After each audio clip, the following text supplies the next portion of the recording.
Pants himself and went like 9-0 on Kha'Zix. I mean, this is the kind of stuff we're expecting from all-pro talent coming down to the Academy League. You expect to see it look like a little bit like they're smurfing. Yeah, it should be smurfing. Exactly. Yeah, it should look like that. And it didn't look like that the first 2 games. Obviously, like we said, 100 Thieves was better. Well, let's see how they can make that happen here today. Getting into the picks and the bans for the first time around. We'll take a look at exactly who's getting banned away. It looks like we have the Alistair ban on the side of C9A.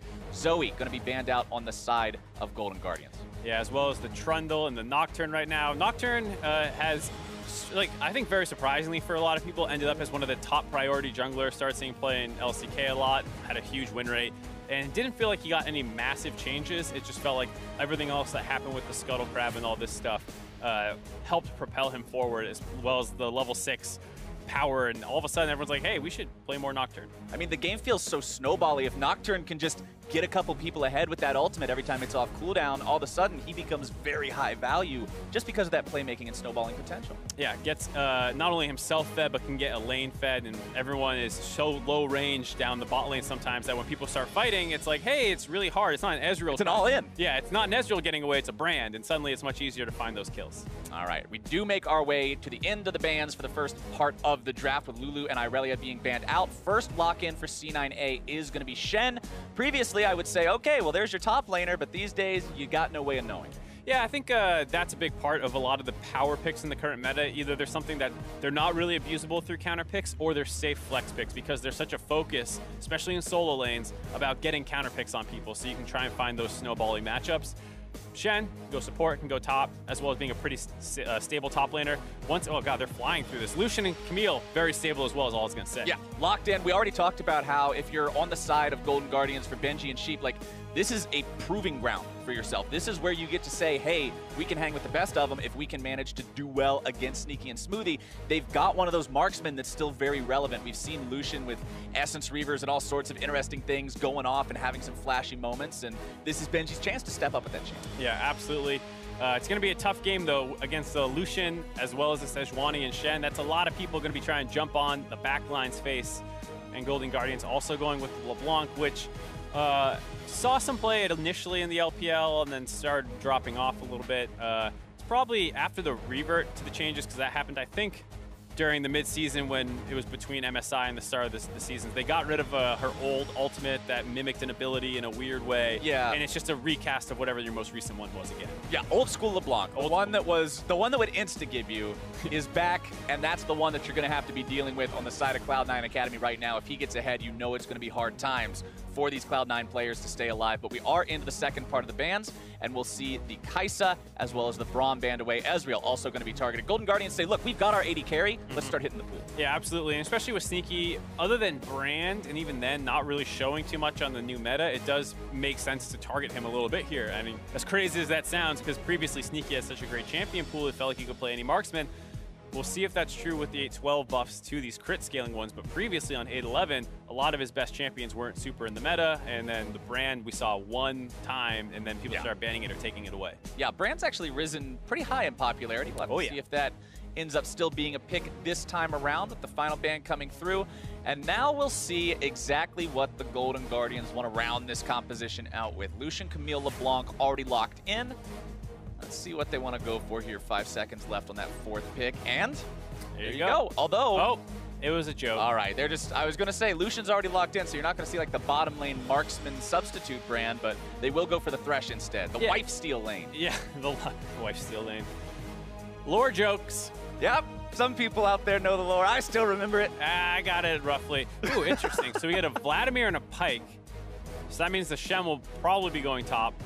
Yeah. Who knows, though, because, hey, let's put Vladimir in the top lane. This is the kind of flex meta. But as most people would expect, Vladimir probably going bottom. The Brand hover was interesting just because currently he can be played at both the carry and the support position in the bot lane. And so that could have been a takeaway for Sneaky, but they ended up not even going for it themselves. So we're going to get a pretty snowbally team comp from C9. Ooh, Golden Guardians also picking up plenty of damage potential on this team. Their tankiness mark is limited. Not there. To say the least. You've got a Camille in the jungle, you've got Gangplank in the top lane.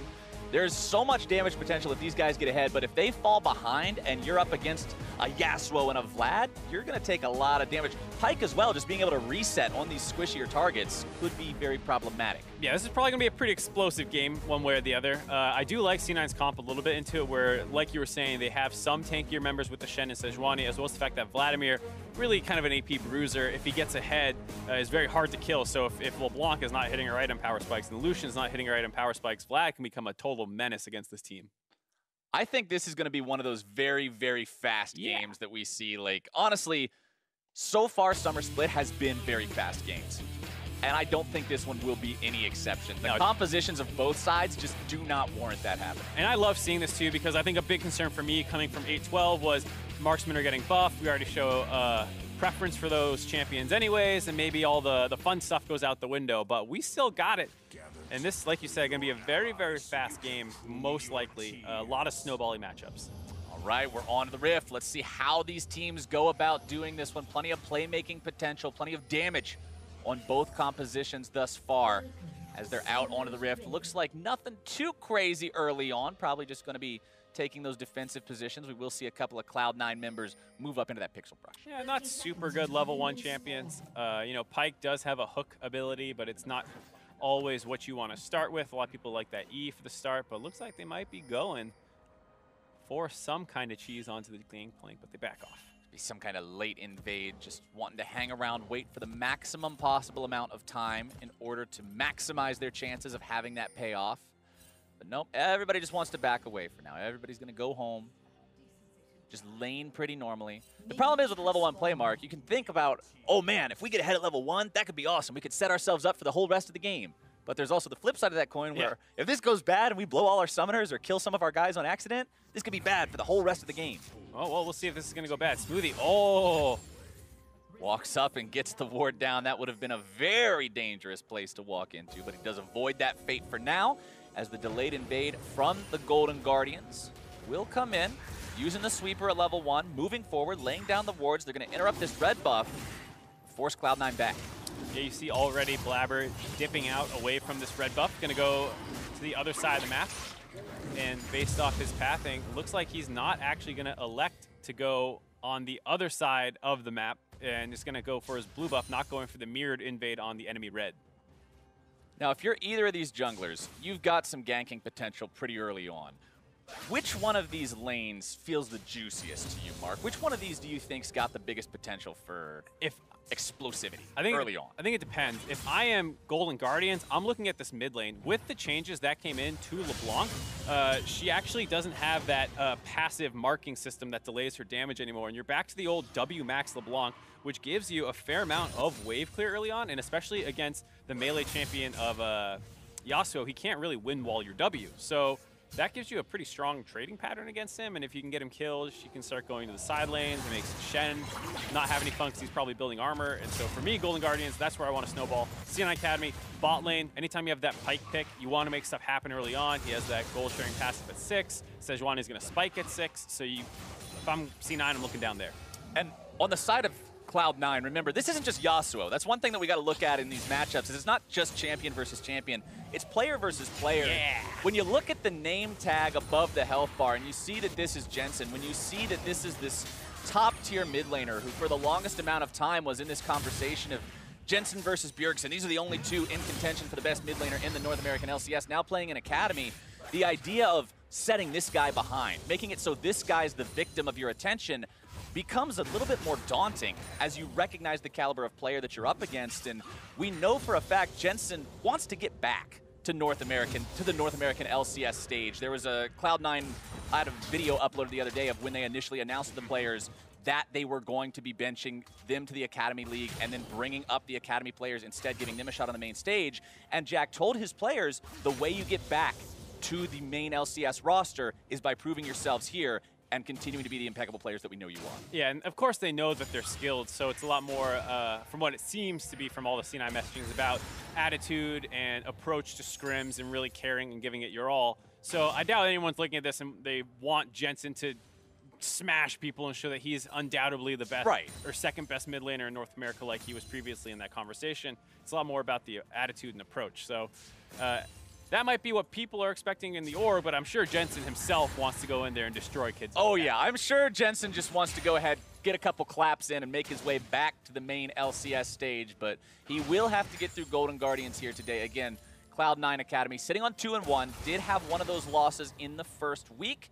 Disappointingly so for the caliber of players that we see on this roster, but things have gone good so far. We mentioned the win yesterday versus 100 Thieves Academy that was honestly just a complete bulldozing of that team. These guys really showed what they were made of. Yeah, and it was Jensen also on the Yasuo then as well.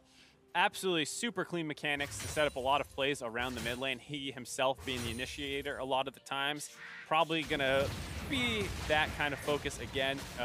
Does combo very nicely, as much as I was saying you can want to go bot.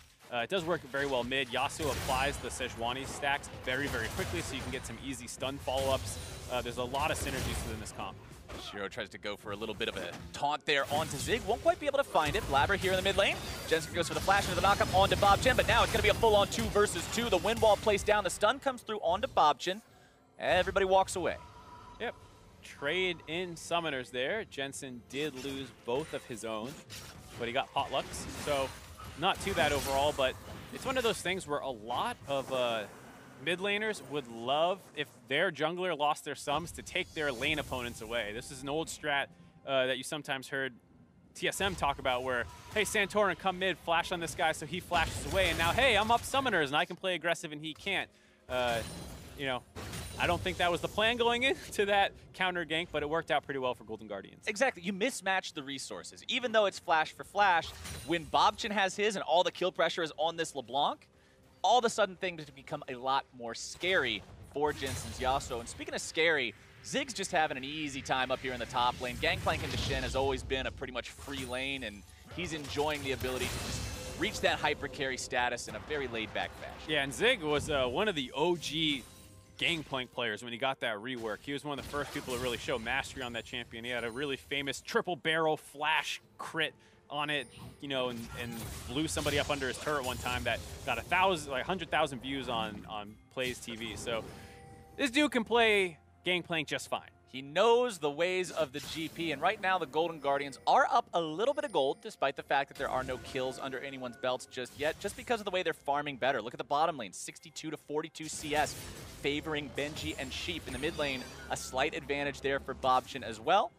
Let's see what Golden Guardians are planning here. Invading to this second red buff spawn, 7 minutes into the game. 3 men strong, gonna go after this one. Lands the hook down onto the enemy jungler. Blabber gonna be in some trouble here. Tries to get back over the wall, does find the flash.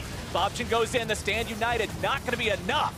And Golden Guardians get the first kill of the game. Yeah, Blabber just being way too lax there, walking forward, doesn't want to lose his second red buff. I understand it's frustrating, but you're up against a Thresh, so as soon as he gets close, the hook comes out, pull him in, and after that, he's all but dead. And especially with this bot lane of Golden Guardians having a lot more priority early on, the range support against the melee support, as well as Lucian still being a huge bully. He's always been a bully no matter what lane he goes to, basically, and it's no different against Vlad, who does have sustain, but early on is going to have a tough time really going toe-to-toe.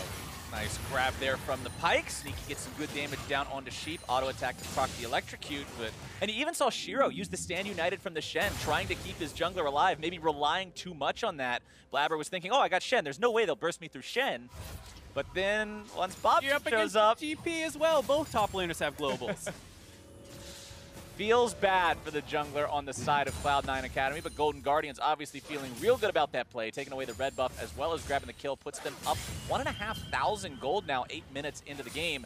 Plus the kill goes over to the LeBlanc. There's what you were talking about. If this guy can get fed, if he can get ahead and start roaming to other lanes, then you're living that LeBlanc dream. Yeah, it wasn't quite the way we were anticipating. It wasn't a gank, but just good synergy between Potluck and the rest of his team, wanting to continue exploiting the favorable jungle matchup and using their pressure in the lanes as well. And Bobchin reaps the reward. He still has that summoner advantage against Jensen. Oh, actually not anymore. Potluck finds Shiro here, isolated into the river, gonna put a little bit of damage down onto him, but Blabber's already there in a 2 versus 1. And they end up taking Potluck down. Zig, pretty low on health, honestly. Didn't really think that he could make the rotation over to help his teammate, and it ends up just giving a free kill away. Yeah, that was a really surprising engage by Potluck. They obviously had no idea where Blabber was, but he was up there securing vision. You see all those pink wards in the river, just not a safe play to go for, like you said, when your top laner is so low on HP in comparison. It's one of those feels bad moments because you know you can take down the enemy jungler in a 1 versus 1, but when the top laners get involved, sometimes you've just got to walk away from what seems like it otherwise could be 300 gold in your pocket. Benji and Sheep, in the meantime, continuing to maintain that farm lead down here in the bottom lane. You can see Benji going for that Blade of the Ruined King first item. If Vlad wants to stack health, why not build an item that shreds through that very defenseless other than the health pool? Of course, Vlad has not got any armor just yet. Yeah, not a bad purchase. And of course, C9 with the Electrocute Vladimir is looking for some level 6 all-ins most likely. Doesn't quite get his penetration items. That's the kind of ideal power spike as Vlad gets his pen boots, maybe an Oblivion Orb, or starts going to that Spellbinder. And then they go for these kind of aggressive all-ins because that's when Vladimir really spikes compared to a lot of traditional marksman champions is he gets some significant all-in threat. And combine that with Pyke, you try and clean up some kills, but feels like it's going to be a little tough now. Not, like we said, not quite farming well enough to hit the exact power spikes. Still a pretty close game overall, though. 1 kill to 1 kill, 500 gold separating the teams, and we'll see if Golden Guardians can secure this Drake for themselves. Shouldn't be that big of a deal, considering they've already got it down to 1,000 HP. Nobody from Cloud9 is rotating over to stop this one just yet. They'll grab that one, just get themselves back on out. Potluck, pretty low on health, but considering it's now just time to farm up, go back, purchase. Wants to head for that Warrior Enchantment ASAP, get that bonus damage, and make sure they continue to stay relevant. Not quite able to pick it up, unfortunately, for himself yet. Blabber, on the other hand, did pick up his jungle upgrade already. See Jensen just continuing to farm it up here in the mid lane. Having a good time on this Yasuo, doing what needs to be done, and wants to continue to scale. As long as LeBlanc doesn't get more fed than she was, then he's going to be all right. Yeah, I'd say so far looks like Golden Guardians haven't been perfect in their snowballing execution. That one misstep by the Camille, pretty notable when you're talking about trying to snowball, and your jungler who had that advantage kind of throws it away. That's the problem with snowballs, is they look very ferocious once you get them going, but if somebody drops the snowball for a second, it breaks in half, all the snow falls away. On the way down. You're like, my snowball is a snow clump now, and we've got to do all this work, building it back up to the point where it was, and making this function in a way that does facilitate that compositions goal. Especially like we were saying with C9 having a little bit stronger of a front line and these kinds of things that as you scale in the game become more important. If it's not a snowball, you know, you will have Benji providing a fair amount of DPS to the Shen and the Sejuani, but not too much. So if you fall behind or you go even, it's going to be pretty tough for Golden Guardians. And this is a conversation that I think happens a lot when we see compositions like this. When you have a comp that's got the Gangplank and the Camille, and you've got these tools to like isolate people, do a lot of damage, whatever, but you have no front line, yes, that composition has the potential to snowball out of control and just go wild and you delete everybody in one hit.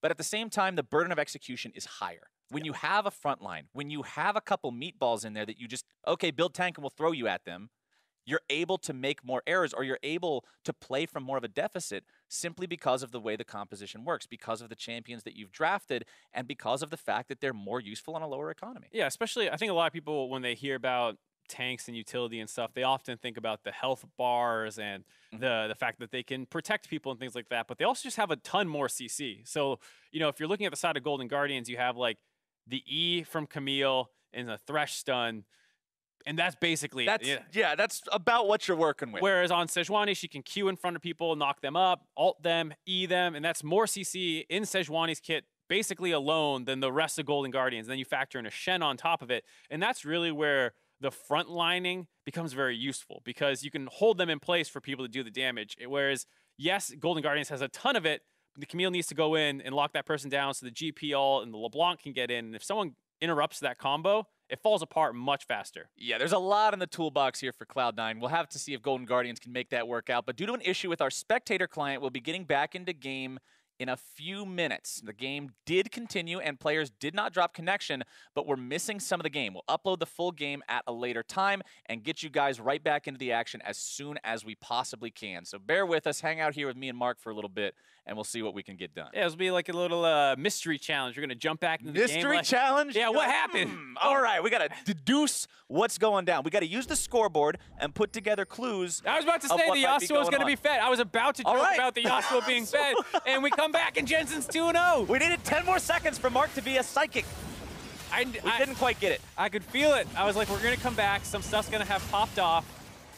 And based off what we can see here, LeBlanc went down and Potluck went down. So I'm going to guess mid-skirmish went pretty heavily in C9 Academy's favor. That would be the way that I would expect this to have gone when you now have the Yasuo sitting on a much different state than he was beforehand. He seems to be doing pretty good for himself these days. And didn't we talk a little bit about that, Mark, saying that a player of Jensen's caliber playing in an Academy game, you would expect some pop-offs? Yeah, that's what you would hope for, and claps. We didn't get to see it, but I'm going to assume it was mechanically perfect and an absolutely beautiful play by Jensen. It would have been a phenomenal sight to see. Unfortunately, we did not, but like we said, later on the game will be uploaded in its entirety, and you'll be able to see exactly what kind of magic he worked in order to get to the spot that he is at right now.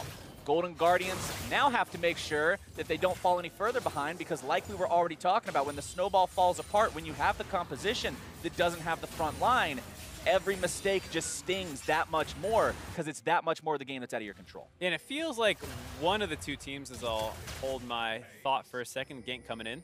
All right, what can they make happen here? Bobchin wanting to provide that extra little bit of damage down onto Shiro. Zig doesn't want to bite off more than he can chew here. Just let LeBlanc set it up. The chain's not going to find the mark, but the damage goes through. Bobchin grabs that kill into Shiro. C9's going to answer back in the mid lane with Rift Herald, though, and going to continue pushing. The Smoothie joining up as well, but doesn't look like they're going to pressure this turret too hard. Where my train of thought was going before that was one of the two teams, I'm going to guess Golden Guardians, had actually flipped their lanes prior to that, as all the outer turrets in the side lanes are still up. The bot lane just dropping then. So one of these two teams decided to try and flip up, get an advantage on the top side. I assume it's Golden Guardians, only because they're starting to get scared of the all-in threat that can come in from that Pyke and Vladimir pick.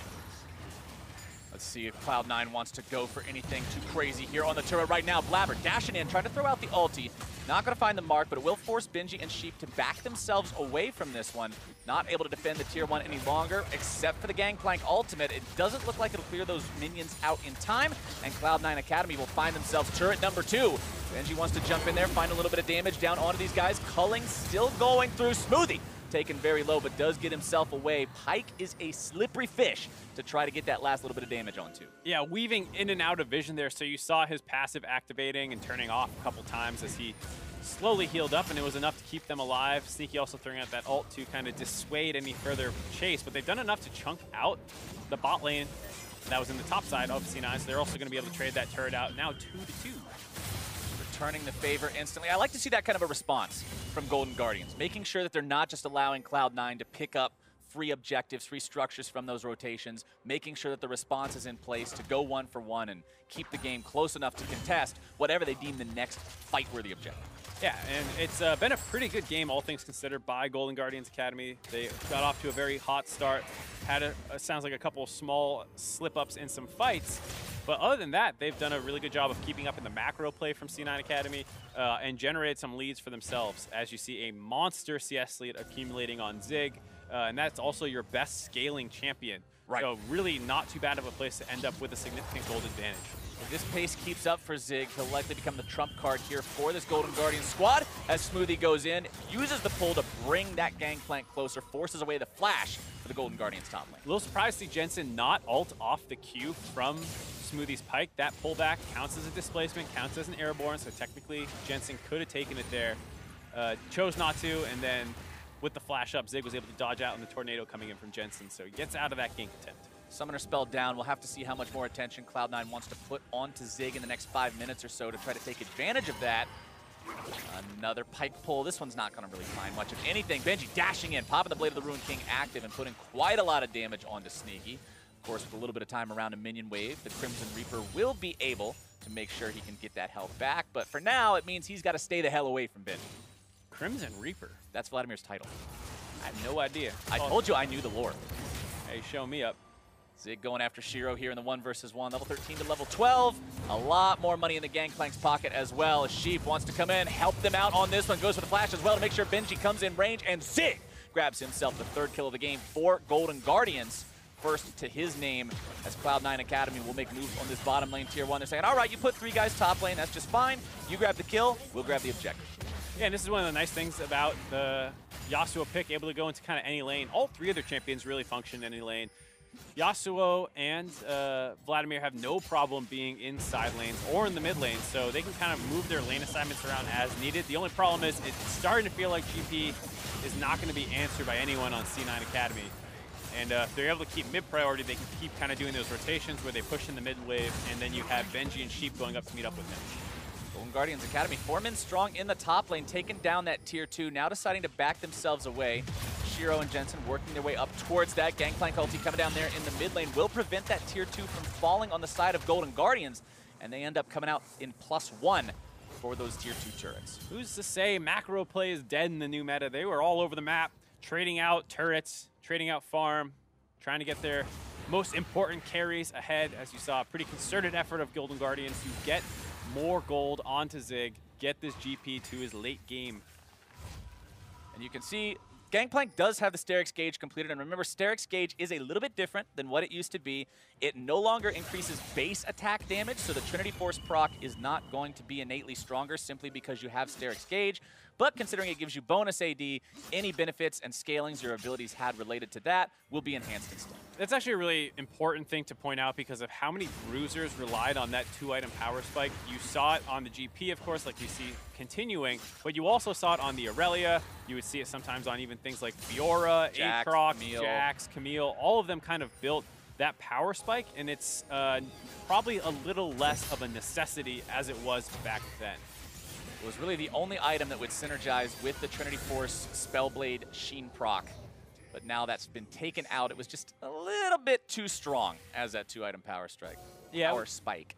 It was definitely crowding out any other bruiser itemization. I mean, some more spell-based ones, like Renekton stuff, would still go Black Cleaver and these other things. But, you know, even some champions like Darius would start going Triforce and I definitely miss it on Chad Skarner.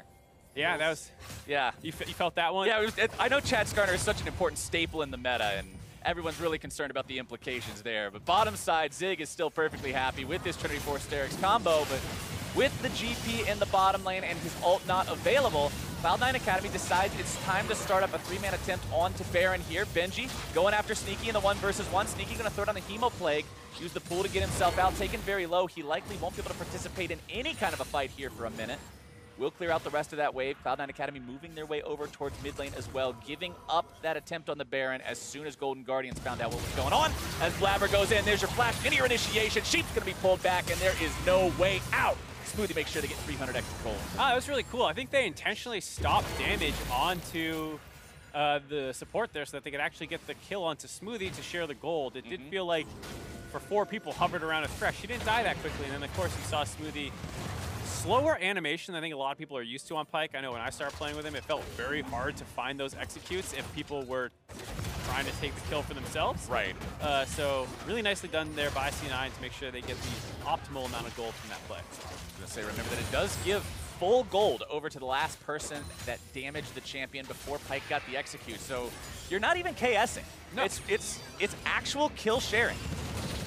As the damage comes through onto Potluck, and Blabber facilitates yet another catch onto an out-of-position Golden Guardians member. Yeah, and this is where, you know, kind of similar to what we saw before, feels a bit of the downfall of Golden Guardians Academy right now is that while they're making the difficult plays very correctly, actually, it's when things start laxing up a little bit. They're forcing Baron. We got them off Baron. We pushed their mid lane. We chunked out the Vladimir. We relieved pressure for ourselves, and then they don't quite respect C9 then answering them once again. So once they make the right play, it feels like they take their foot off the gas a little bit. That's why you saw the pick on the Sheep, and once again there, the Camille just out of position, not really respecting the fact that they can kill me again. It's NA at Worlds. You can win some upsets, but then if you lose the games that you're supposed to win against the teams from emerging regions, your record's still not going to be that great.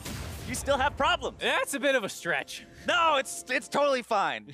It's a great analogy. All right, you got me.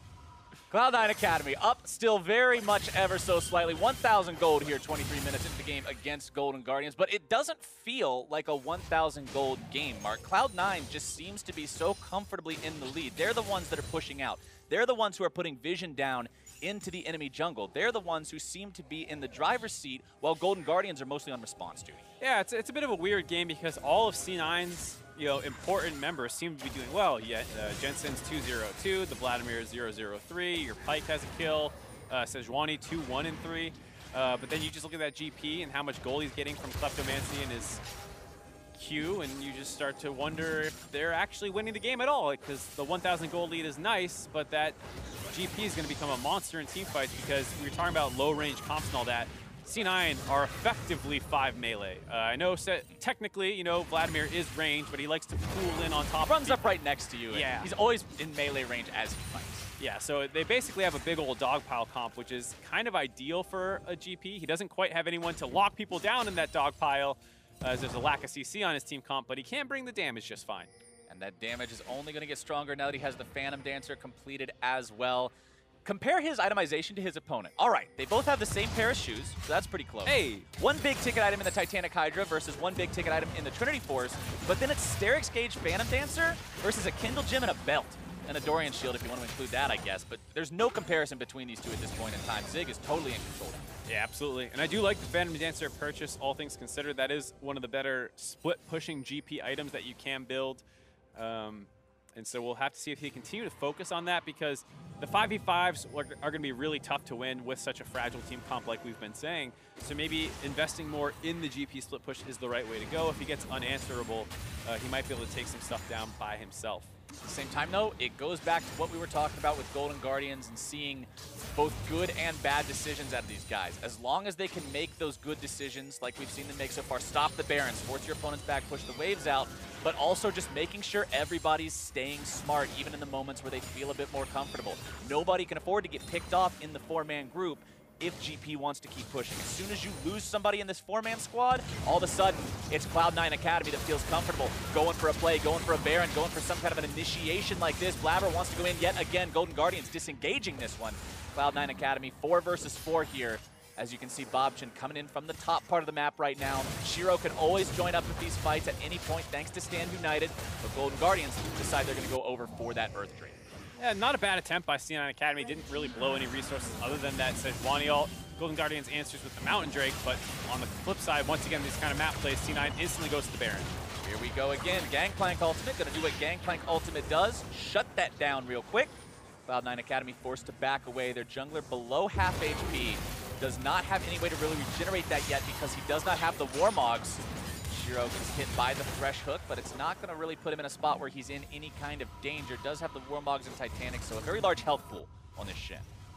Very large health pool that will disappear very quickly without any resists against some of these members. And this is a bit of a weird game where it doesn't feel like either team comp really is able to find their footing. You know, C9, even in the game, they have these engaged tools, and sometimes they find a member of Golden Guardians, but they're usually split up across the map. So even if they get a kill, we'll have to answer sideways and these kinds of things. On the flip side, when those engages fail and you would ideally want to see the other team comp punish it, Golden Guardians don't actually have engaged tools. So when Blabber whiffs his ultimate and you kite out and poke them down, who's going to be the one to reinitiate on your side?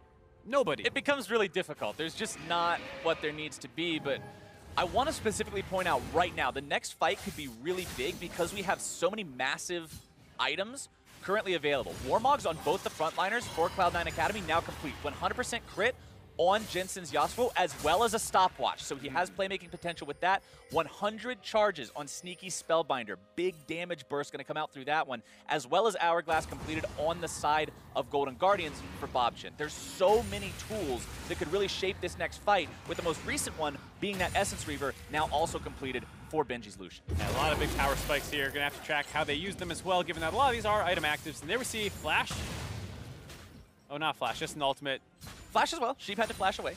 Sheep who flashed away. I saw the flash, but then LeBlanc was the one on screen. I was like, LeBlanc's flash is not down. Hold on. Yeah, I got a little bamboozled there, but once again, a trade of the ultimate for the flash. Now will they actually be able to punish it? Last pickoff they found was on Sheep. Sneaky forced to pop the pool there to make sure he doesn't take any extra damage.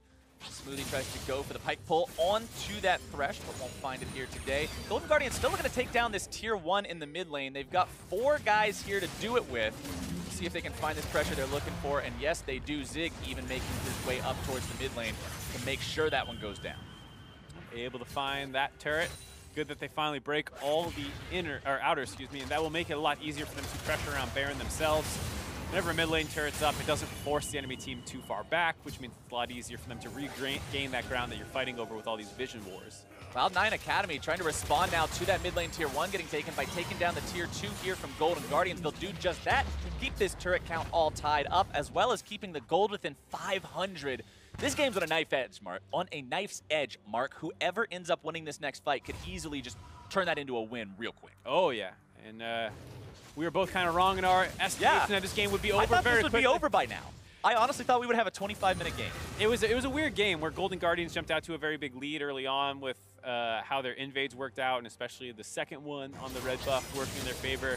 But then they weren't very exactly clean in continuing that snowball, and then it led to this kind of stall-out situation where the power is very mismatched, and neither team can really exploit it. GP is massive in the side lane, now close to Flame Horizoning Shiro, but how do they exploit that? And on the same side, yes, the Yasuo's big, and you can try and find these engages in the mid lane, but you're always going to have to deal with a split-pushing GP. A GP also working towards the Infinity Edge that now has just the recipe of 2 big old swords. And once he can get that, that's going to be the crit damage conversion. Remember, Infinity Edge these days, not so much the crit multiplier, but just the conversion strictly into true damage on those big crits. And if a barrel hits you for 1,000 damage and all of a sudden part of that is just unblockable by resistances, the barrels become that much scarier as Cloud9 will again attempt onto this Baron and again will fall back as Golden Guardians are wise to this plan. Yeah, but it's a good strategy overall. Once you finish those Warmogs up and have enough HP to activate the passive, this is how you kind of play. You just keep starting the Baron off, see if they respect you, burn their vision tools down over and over. You have the higher HP values, plus they refresh with that Warmog, so you can play a very poke-focused game. It's going to be Sheep who's caught out here. Cloud9 Academy looking to go in, looking to start this fight off. The box goes through as Sheep manages to somehow keep himself alive, trying to get away now as Blabber goes for the first kill. They're able to find it. It's 2 dead on the side of Golden Guardians, but the Cloud9 Academy squad has also not survived this lossless. Zig grabbing the kill onto Sneaky, the only one dead on the side of Cloud9 Academy so far. All of Cloud9 grouped up as 4, trying to stay together, looking for those hooks to make something happen. Zig, Benji, and Bobchin, all the damage dealers still alive here on the side of Golden Guardians. They lost their jungler, they lost their support, and Cloud9 goes back for the Baron yet again. What an intricate fight there, because C9 lose their bot lane carry and get the enemy team's jungler and support, which is actually not a bad trade for Golden Guardians, but because 2 of the members left alive on C9 have Warmogs, they heal back up to full and can reforce onto this Baron. Golden Guardians does not want to allow their opponents to take this one for free. Smoothie throwing out the hook, goes back into the Baron pit now. Cloud9 Academy only have this one down to about half HP. Bobchin jumps in, lands some damage down onto these guys. Benji still waiting for his moment, doesn't want to go in too early. They know that they just need to scare Cloud9 away. You don't need to find kills here. You don't need to find a huge fight. You just have to get rid of Cloud9 Academy's Baron attempt. Barrel's going to be sidestepped. Zig not finding the damage on that one, but there you go. That's all they were looking for. Get him off the objective. Crazy, crazy fight. Ends up with just a couple kills. No one able to grab the Baron objective for themselves. And you saw Zig becoming a bit of a nuisance in that fight, kind of just sitting in the middle of it. Usually GP likes to play the edges of the fight, hit some barrel combos before running in with his passive and really starting to clean up a fight. Zig was in the middle of that for the majority of it, and that's concerning that the GP can kind of run wild. Camille not being very effective, 0-4. Yeah, Sheep it's been a rough game. It's been rough for him. Sheep also kind of getting picked on in these fights, but those aren't the priority targets that they need to be killing for C9. No. Those are the targets that you pick him up because you're like, okay, Camille has 1,800 health. He's not really a big issue. Just get rid of him. Sheep as well has to go in, right? That's your pretty much only means of initiation is those 2, but those damage dealers are the ones that Cloud9 Academy really has to address. Nearly full build now for Zig's Gangplank. The Morellonomicon also fully completed onto Bobchin. Means healing reduction onto those tanks as well as that Vladimir, and more magic penetration, flat AP. Never going to be something you want to see for the side of Cloud9 as well. Quicksilver Sash purchased onto Benji to get away from some of the CC if Cloud9 tries to initiate onto him. I like that pickup, making sure he's not the reason that Cloud9 can pick the fight they want. Yeah, absolutely. Relatively short-range team comp as well for Golden Guardians. Lucian does need to get relatively close to his target, so good pickup there. And I'm surprised with how much Zig is clumping up and grouping now. They were doing pretty well when he was splitting down on that Shen. He didn't actually have to TP that last fight. He was grouped up for it, but they've kind of lost their side wave pressure now because Zig grouping up so much. You see a giant wave pushing in the bottom and top lanes, and they're going to need to go answer that, which will give C9 the power to go and start trying to get vision control around this Baron buff. pretty sure I would have liked to stay Zig with that teleport still available, staying in that bot lane. Because here, now they have to deal with this. And it could be the fact that, you know, Cloud9 always trying to go for this Baron. Golden Guardians wants to stop them from being able to do that. They can't afford to leave their Gangplank on the other end of the map sometimes, as Cloud9 will be once again interrupted from finding that Baron, forces out the flash using the Sejuani ultimate, as both sides again go back to the dance, Mark. Dancing is my favorite thing, Captain Flowers. Well, it's these guys' favorite thing too, so y'all can have a talk about how much you have similar hobbies. Yeah, I was kidding. I don't like dancing. Countdown kind of showed that. And I do like Baron dances. Unfortunately, I don't like how this one's happening. I think the GP should have just stayed in the side wave, keep generating the pressure. Shen is no longer there frontlining and kind of abusing his Warmogs. You can maybe be whittling that turret down because Shen doesn't do nearly enough damage to stop you from autoing the turret a couple times with your passive on. And you slowly start working the objectives down. They have a Mountain Drake. There's a lot of reasons to be doing it. There, he goes and answers the wave and then has to ult back in the pit and resets once again. And they're not really generating an advantage for themselves.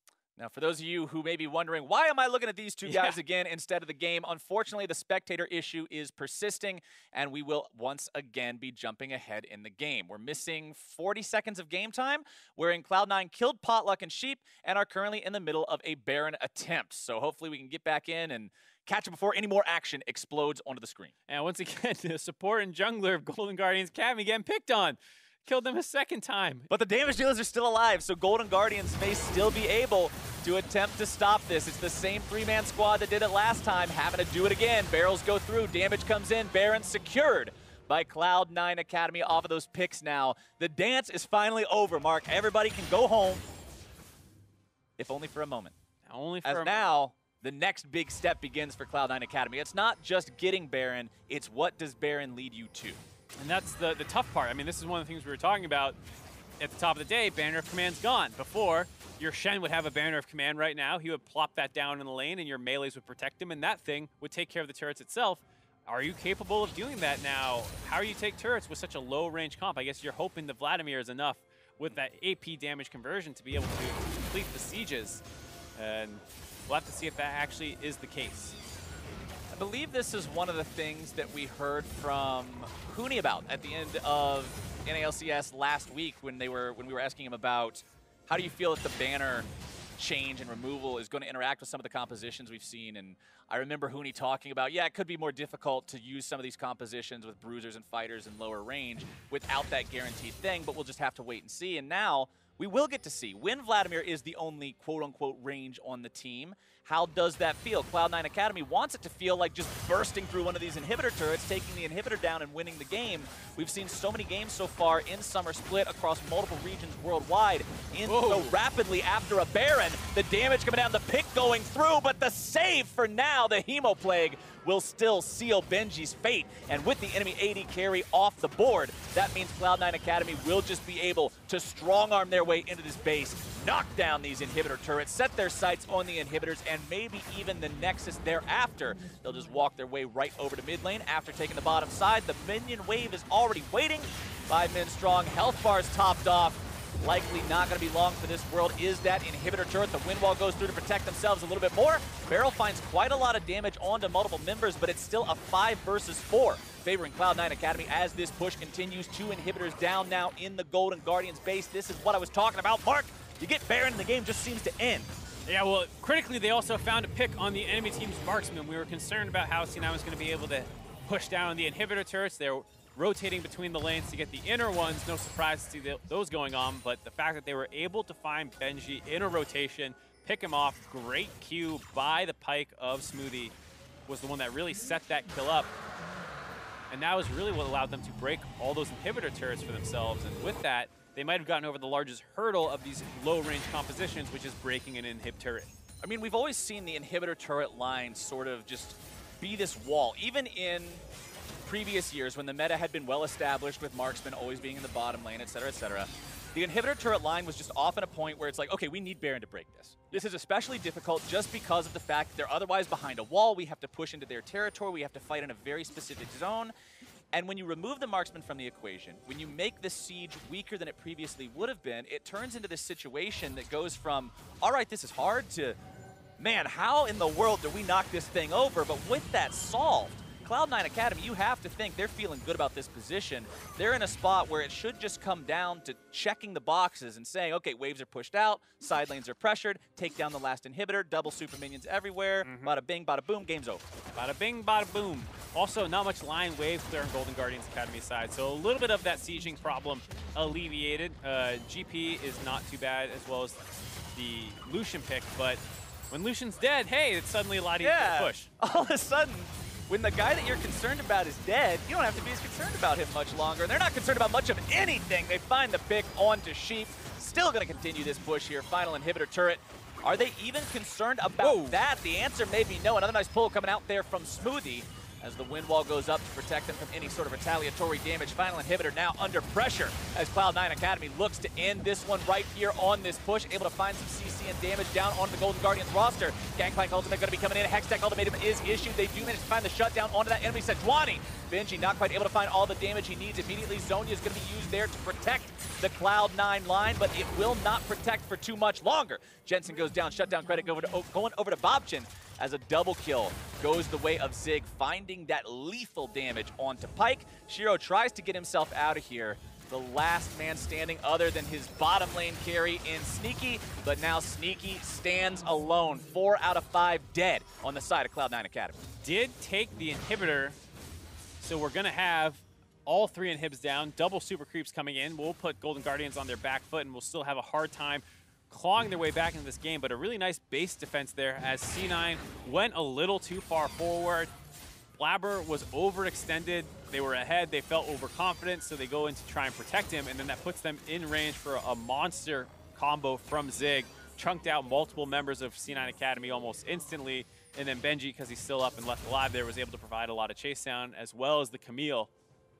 Nice punish by C9 Academy, but like I was saying, not quite out of the woods yet. Yeah, if you were only looking at the fight, you'd say, man, that feels good for Golden Guardians. They killed 4 dudes in a game that it looked like they were about to lose the game. But when you look at the consequences, when you look at those 3 gray symbols for inhibitors in their base and the 2 big boy minions marching down each lane every single wave, things start to look a lot less appealing for the side of the Golden Guardians. And they've still got to keep this defense held strong. This is the part of League of Legends, Mark, where you get very familiar with the look of the inside of your base. Oh, yeah. It's that new pixel there. Oh, I didn't notice that rock. That must be a new addition. We installed that one last week. Yeah, this is going to be a really tough base defense for them. The double super creeps being very difficult. We also talked about their wave clear not quite being there. And they have to be careful for all these Pyke hooks coming in as well. Got to be careful for some of those thresh hooks, too, on the side of Cloud9, but instead they're just going to take that as their chance to go in. Sneaky forced to go into the Zonias, almost immediately Sheep the first casualty here of the fight. Golden Guardians still looking to re-engage, still looking to make something happen.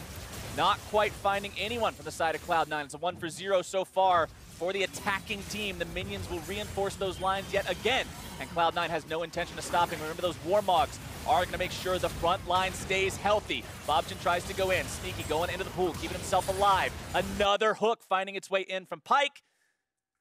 Who wanted to watch that fight anyway? Yeah, we can't. Yeah, well, it did look like it was going pretty well for C9 there, getting a hook onto the Lucian and getting a seal out right away. As we'll come back into the game. All right, C9 wins! The Cloud9's able to find it. The Nexus already dropping. Everybody's popping, and we are out of there. Cloud9 goes up to 3-1 in the standings, taking down Golden Guardians Academy. Every time we cut away, C9 did something good. Cloud9 needs to just start embracing that. Every time our faces are on screen, magic happens. Bug catcher Sneaky coming up big for his team there, getting them the lead.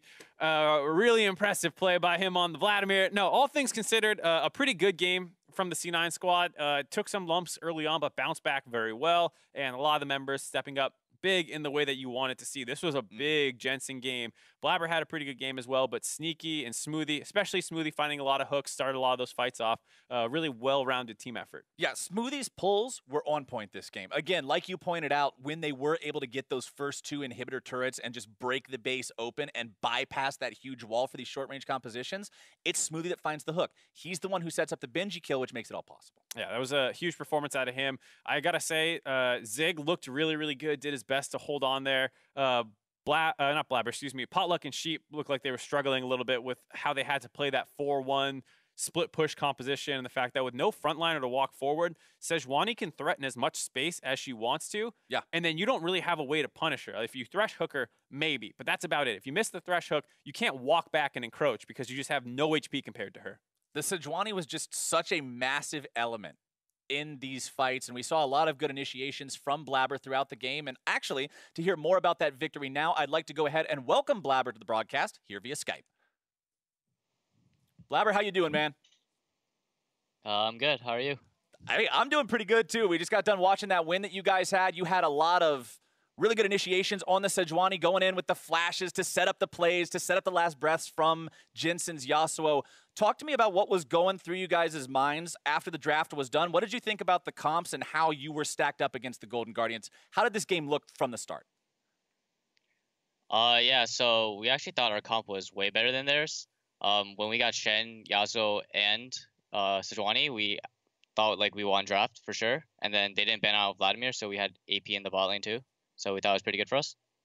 So speaking about these new kind of compositions, you guys were effectively 5 melee, Vladimir being very low range and likes to get in the mix of things as well. With the removal of Banner of Command, do you feel like these comps are more difficult to pull off? Or is it just the fact that you just have to play it differently? They're definitely harder to pull off. We were talking about that like when we were drafting. Well, not like today, but in general. And we've been shifting more towards ADs, or I guess the meta has been generally, since it's harder to siege now, I feel like. Now, first week, we saw Cloud9 go 1-1. Now here in the second week, you guys have gone 2-0. How are you and Shiro gelling so far with Sneaky and Smoothie and Jensen? How's the teamwork and the synergy coming together between the 5 of you? I feel like the teamwork has been really good so far. We've been learning a lot from, I guess, their guidance. And it just feels really good to work with them. And I think we'll keep doing well. That's good to hear. And of course, you are a player coming from scouting grounds, kind of getting right into the C9 organization. How's it been for you kind of going through this explosive growth, I would say, going from a scouting grounds player to drafted by C9 to ending up on their academy team and now playing with the LCS players? Talk to me about that journey a little bit. Yeah, so after I got drafted at scouting grounds, I didn't actually think C9 would keep me, even after I was drafted. They ended up keeping me anyways, and I told them that I wasn't planning on playing, and they already had Wiggly.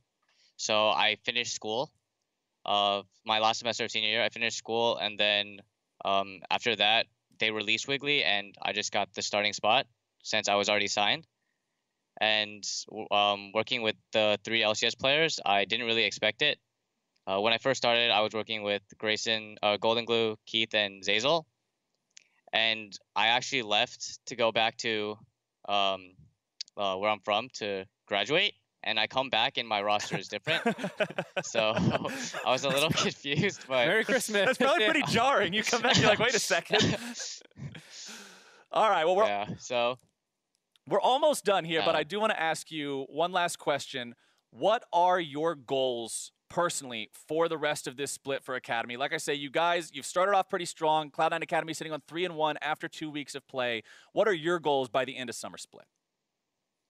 Well, I'm planning on winning, or hopefully we can win Academy. I feel like our roster is one of the strongest rosters, and it'd be a letdown if we didn't win. That's my short-term goal, I guess, for this split. All right. That's as good of a short-term goal as I think you could have. Win the whole split. Definitely not something to not strive for. Here's hoping the best for you and the entire C9 Academy squad. It's been fun watching you guys play so far, and hopefully we'll get to see more of those big plays coming up in the future weeks. Once again, thank you so much for joining us. Yep. Thank you very much. All right, we're headed for a break, but when we come back, it's Clutch Gaming Academy versus Counter Logic Gaming. You're watching the NA Academy League. Don't you touch that browser.